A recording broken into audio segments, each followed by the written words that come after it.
Hi, everyone. I hope that you've enjoyed a couple of snow days this week because it's been pretty crazy out there. Hope everyone is safe and warm. This week in entrepreneurial marketing, we are going to talk about identifying the customer's journey and why it is important to understand that not only is the journey different for every single customer, just like there's no two people in this class that travel the same path, it's very similar for the customer as well, particularly in entrepreneurial marketing when you're dealing with oftentimes a smaller business or a business that has a lot more to lose.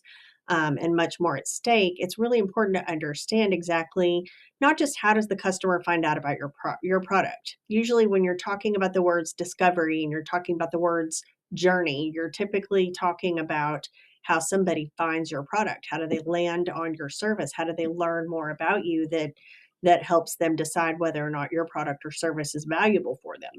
And this is valid here, but in this case, really what we're going to talk about this week is understanding what the customer actually needs. How do we discover um, what exactly it is that your customer is trying to do? What problems are they trying to solve? What things are they trying to accomplish in their lives where your product or service is going to be able to accomplish that goal for them or help make their life easier, help make their life better in some way? And that is where they're going to find value.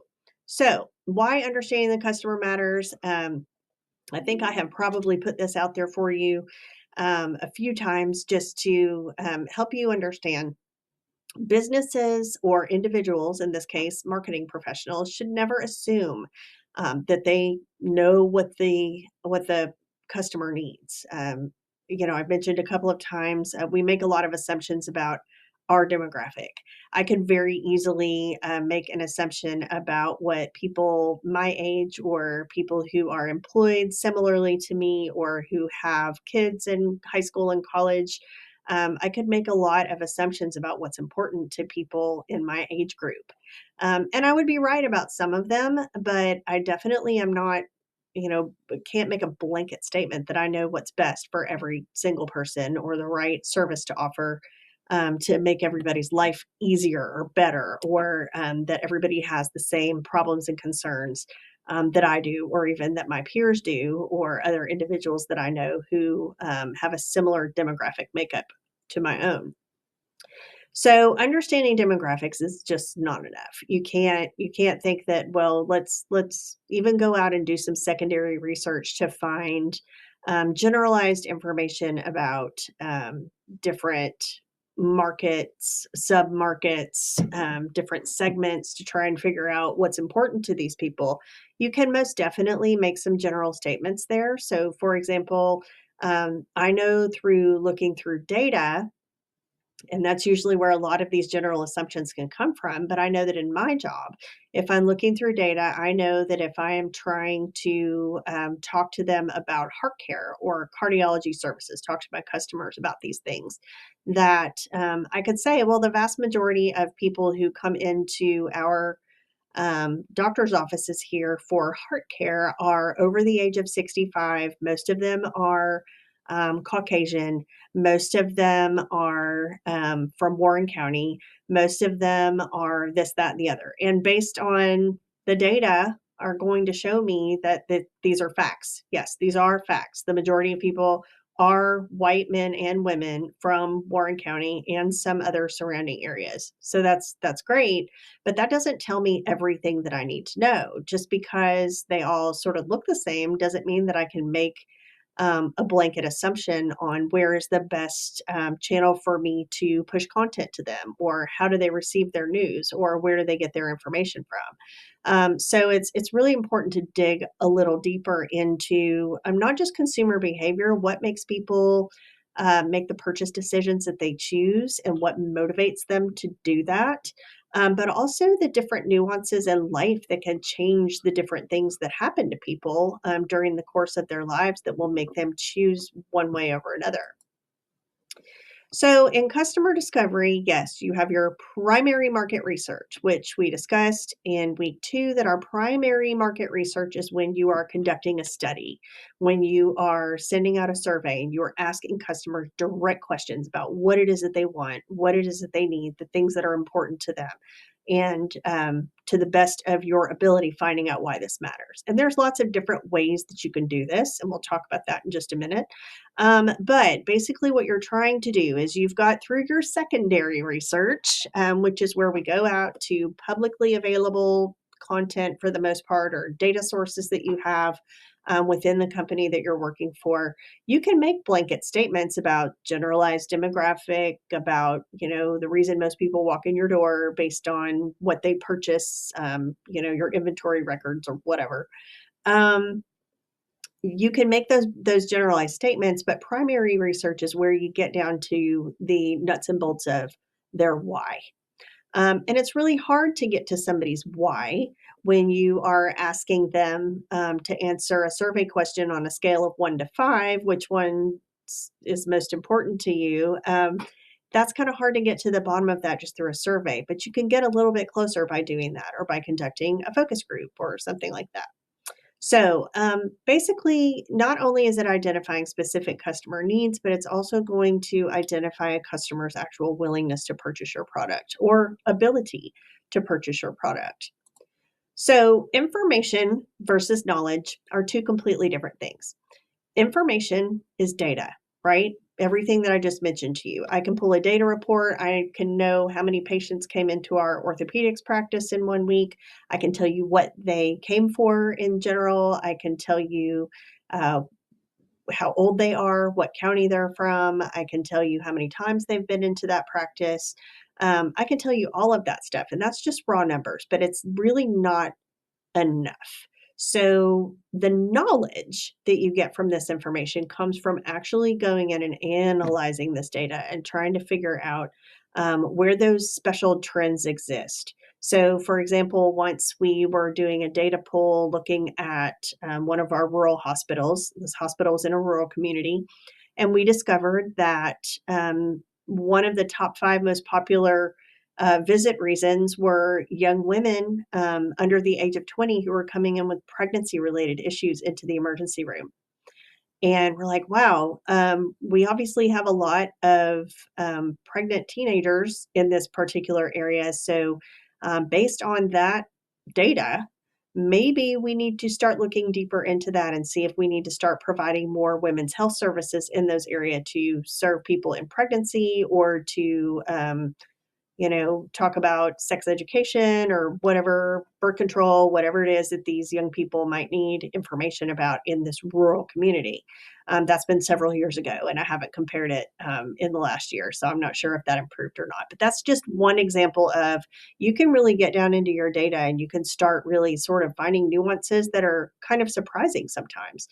That's the part that pushes a lot of people in marketing careers over the edge, to say, wow, I really kind of think I'd like to be a market analyst instead of a marketer making creative or strategy or things like that, because some people really like to get into that data because of the different types of things that it will identify to you. So poor research, it is risky. If you were to just go by your gut and make an assumption and put something out there, you could completely miss the mark. You could completely miss your audience. You could turn people off. You could come off as tone deaf. There are lots of different really negative things that could happen if your research is flawed or biased. So it's really important to make sure that you validate the types of questions that you're asking your customers before you ask them. Because bad research is worse than no research.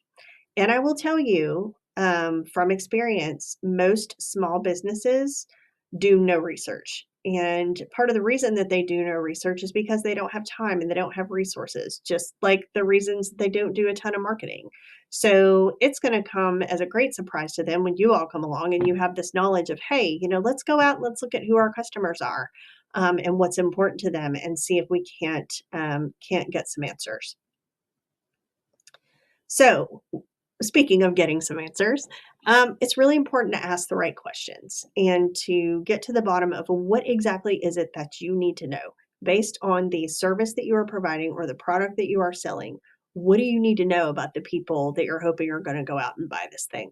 Other than the fact that there are people that are in your market. Congratulations, there's people in your market. There's people in every market. That's great. But that doesn't mean that they need your product or your service. So, how are you going to use the answers that you get? In a lot of entrepreneurial cases, if a person who is trying to bring a new idea to market or open a new business, a lot of times they'll go out and they'll survey the market before they do this to see if there's even a market for what it is that they want to sell. Sometimes they'll find out that there's not a market for it. Or that the market's already oversaturated, like I've mentioned in previous slide presentations about coffee shops and car washes and different types of restaurants and things here in our community. There's kind of a lot of that here. So, would it be responsible for me to open another coffee shop? It sort of depends. What is my coffee shop going to offer that the ones that are already out there aren't offering? So, so that is where you have to dig deeper and start asking those questions because the customer is going to tell you what is valuable to them. What do they value in a coffee shop? Do they want a coffee shop that also serves as a bookstore or a vintage vinyl shop? Or do they want a place where they can study? There's already a few places like that in this community. So, what is going to make your coffee shop better? Are you bringing in a special kind of coffee they can't get anywhere? And how many people in your market are actually into that special kind of coffee? So it's important to ask these questions because what we think is important to people as a brand is not necessarily what is actually important to people. And that's a really hard perspective to hang on to throughout your career as a marketer. You'll find yourself constantly trying to beat this into the heads of business owners that, hey guys, just because we think that our hospital is the greatest hospital in the whole wide world and we want everybody to come here and they can get the best care here, that might be a fact, but do the customers feel that way? There are other hospitals in this community. Maybe their doctor is over there. Maybe Aunt Sally had a good experience over here, so that's where they're going to go. So, so it really is important to understand: is it in fact where people want to go? You can ask people those questions to find out more. So, the ways that we do this, if you have had your marketing research class, which hopefully most of you should have, or if not, you will. There are different types of methods of discovery, including sending out a survey or calling somebody and conducting a survey over the phone, or conducting a focus group where you bring in a selection of people to answer questions in real time and you record it and you document the things that they say and answer their questions and so on. Conducting interviews with people. These are all, different types of research methods. And there's also what we call ethnographic research. Ethnography is typically the observation of people in the wild doing their thing, where you're just hanging out and you're watching people interact. Or you're watching people in a shopping environment, a retail environment, or wherever, and trying to look for trends in behavior patterns. And there's even historically in department stores, there used to be people who would go and stand and watch how many people actually walked up to a certain rack and did they touch things hanging off of that rack? Did they pick things up and look at them? Did they look at the packaging? Did they smell something? Like, what actions did people take when they are coming in and looking at purchasing a product? So they don't really do that so much anymore. It's kind of creepy. But anymore, you also have cameras, so you never know who's watching you do whatever when you're in a store. So it's kind of scary to think. So there are ethics in our research that are really, really important. Transparency and letting people know, hey, we are doing a research study trying to learn about people in this community because we are interested in opening up a new coffee shop in this community. If I went out to anybody in Bowling Green and I said those words, they'd probably laugh at me, which is really all the answer that I would need, because you would have to be completely tone deaf and completely like out of touch with this community here if you were trying to open up a business in an already really saturated market. So you have to be very transparent about what it is, what you're doing, why you're doing it, why you're asking questions, and something that's really important to people anymore, how you're going to use the information they give you. Is it confidential? Are you collecting my name? Are you sharing my information? What are you going to do with this? Are you going to publish it somewhere? Is my name going to be somewhere? Is my picture going to be somewhere? You have to assure people that their privacy is kept confidential.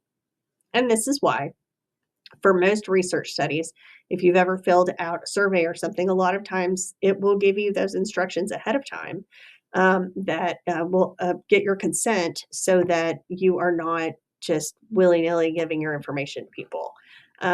People fill out little questionnaires and stuff all the time without really paying attention to what they're actually doing with your data. A lot of times, if they don't tell you what they're doing with it ahead of time, they probably are going to use it to start tracking you and start watching your habits online. That's what retargeting pixels do. That's why all of a sudden something that you were surfing for on the internet shows up over here in the middle of this article that you were reading. Because it's retargeting you and following your habits and watching what you do. And then whomever is doing that on the back end is collecting data about your online purchase habits and surfing habits so that then they can go in and they can see what do we need to provide people? Where are they looking? What types of products are they looking for? And are they looking at my competition?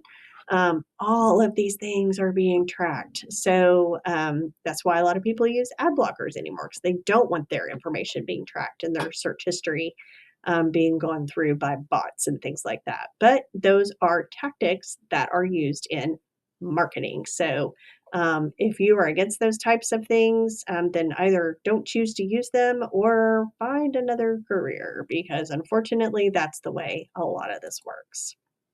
So customer insight categories are really important to understand. We have your 4 main categories here are demographic, geographic, psychographic, and behavioral.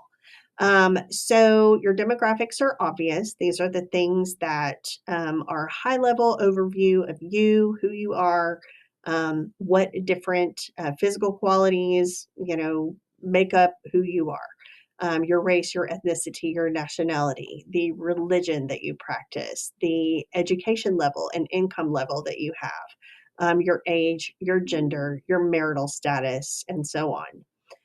Your geographic is pretty obvious where you are in the world. Okay, that's your country, region, city, county, neighborhood, wherever. Typically, that is a very high level. But in a lot of the research that I do, I'm looking at counties, I'm looking at zip codes, mainly because it helps me to cross reference how many people are coming in to utilize facilities from various places so that I am sure that I advertise in those places to capture those people. So that's typically the reason that I would use geographic data.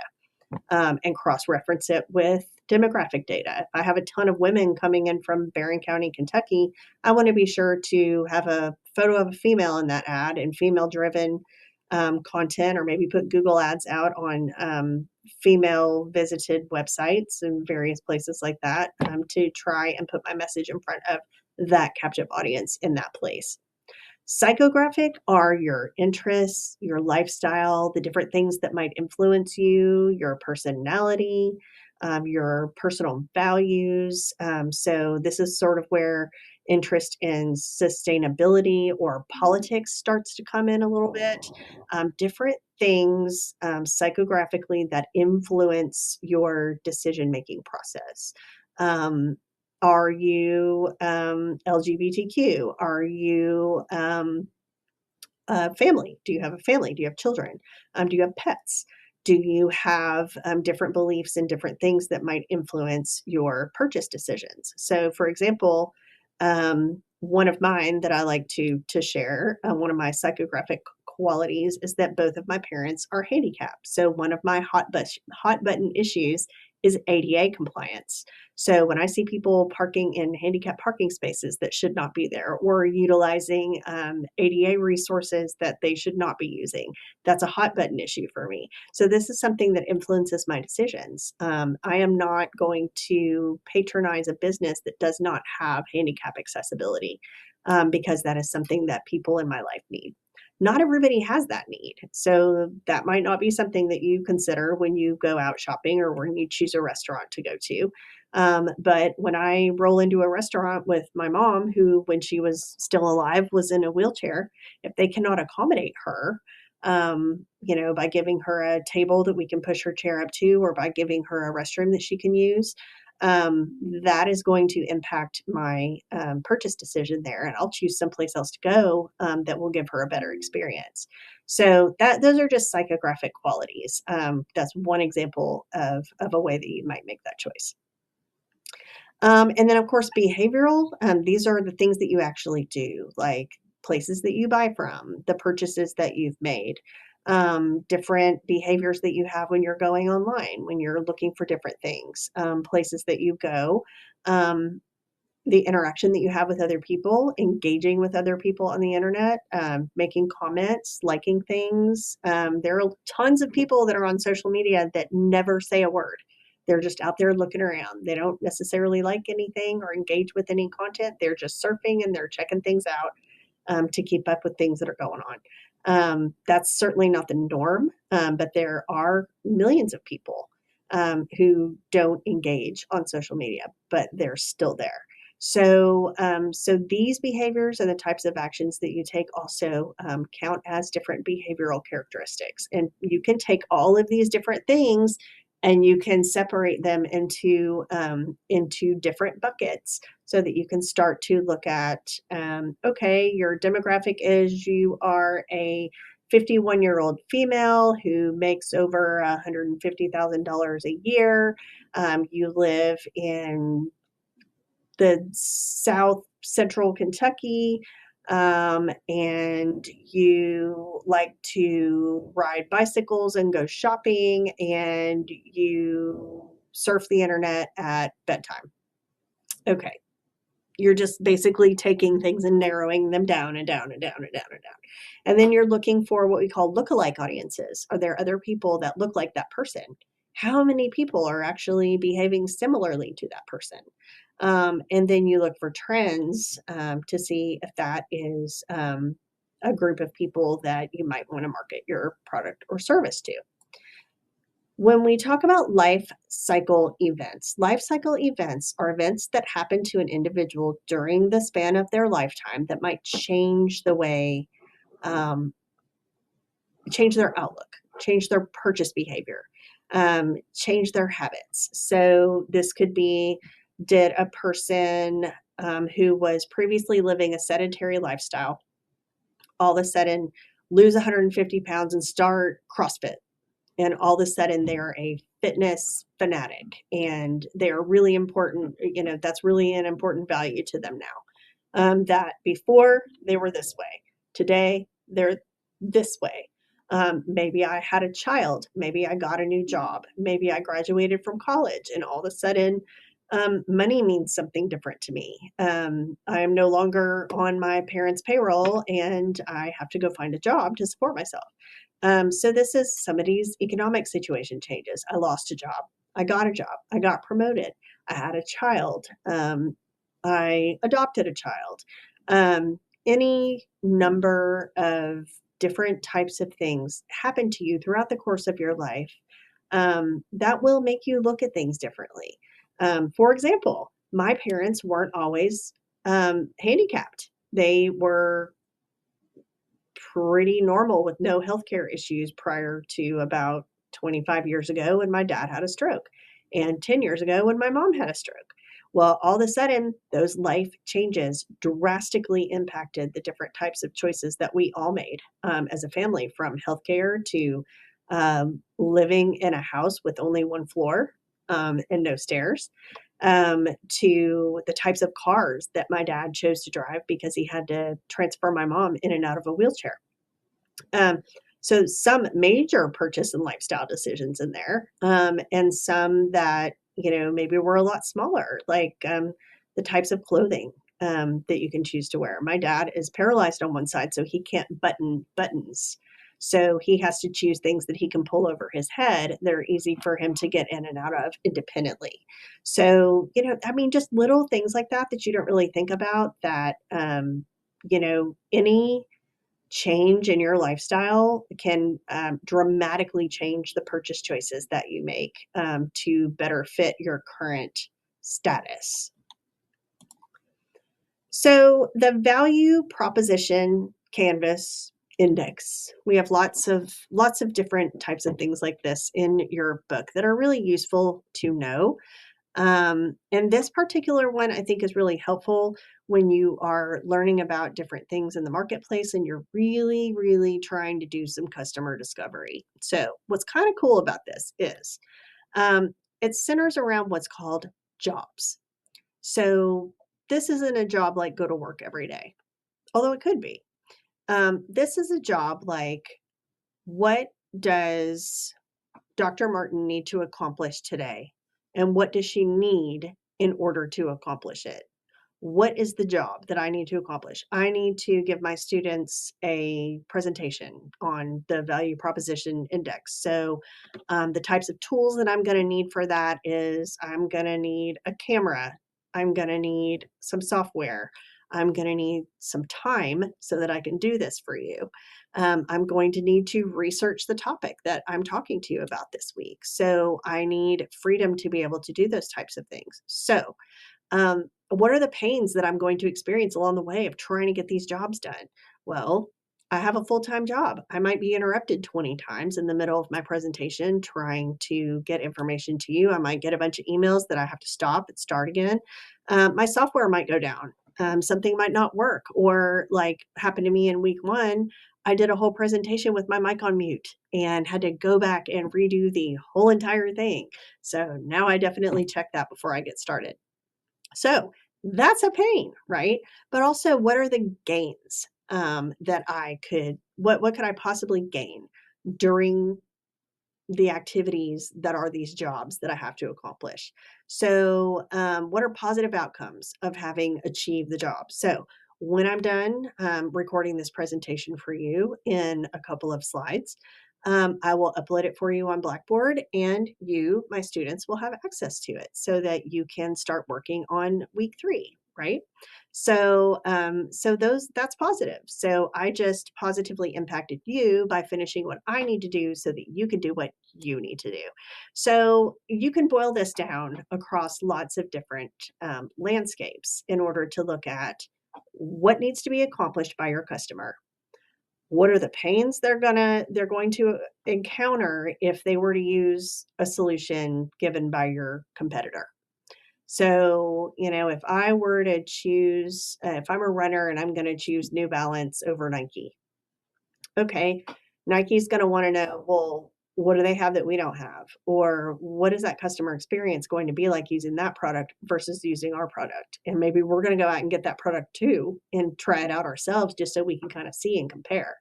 That's where you get a lot of people out there who compare different products for you, because most people don't have time. That's a pain, right? That's a pain point, that I don't have time to go out and test every single pair of shoes, and nor do I have the financial resources to buy one of every pair to decide which one works best for me.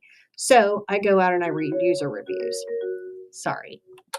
So I go out and I read user reviews. So this is part of the pains and the gains that come along with doing the job. Okay. So what I want you to do over the course of this week and working on your project, there is a video. It is linked here, but sometimes the links in these videos do not work. But I want you to read this blog post that is about the value proposition canvas so that you can understand it more. And I have it linked for you in the resources folder in week 3. And then I also want you to watch a very short, it's a minute and a half, like a minute and 28 seconds long little video about the value proposition canvas and sort of explaining it. Because your assignment for this week is to go out and interview an entrepreneur. That paper is going to be due Sunday. And when you are interviewing your entrepreneur, I want you to ask them questions, which I have built into the questions in the assignment. You'll see that in Blackboard. But I want you to ask them questions that sort of get to the bottom of this value proposition canvas and say, okay, so what is your customer going to gain by using your product over someone else's? What are they going to lose by using somebody else's product over yours? And how do you think your customer finds value in what it is that you offer and what makes them come back? And I'm curious, while you're having these conversations with the entrepreneurs that you are interviewing, I would like for you to kind of listen for things that you hear, or maybe look at body language and listen for things that you can't hear, and see how many of your entrepreneurs maybe think that their value to the customer is one thing, but maybe it's actually something else. If you were to ask the customers, what would they say? And maybe you'll have the opportunity to do that should you choose this to be the company that you go with to do more work with throughout the course of this semester. So that is your week 3 presentation. Pretty simple this week. A lot of this is an overview if you have had marketing research class. But if you haven't, I am not intending on having you all go out and conduct a big old survey this semester like you did in that class. But it is important to understand the nuances and the different ways that we go out and get information from our customers to find out exactly what it is that they need from us and what they want from a product or service in the market. So everyone stay warm. Thank you so much for your attention today, and let me know if you have any questions.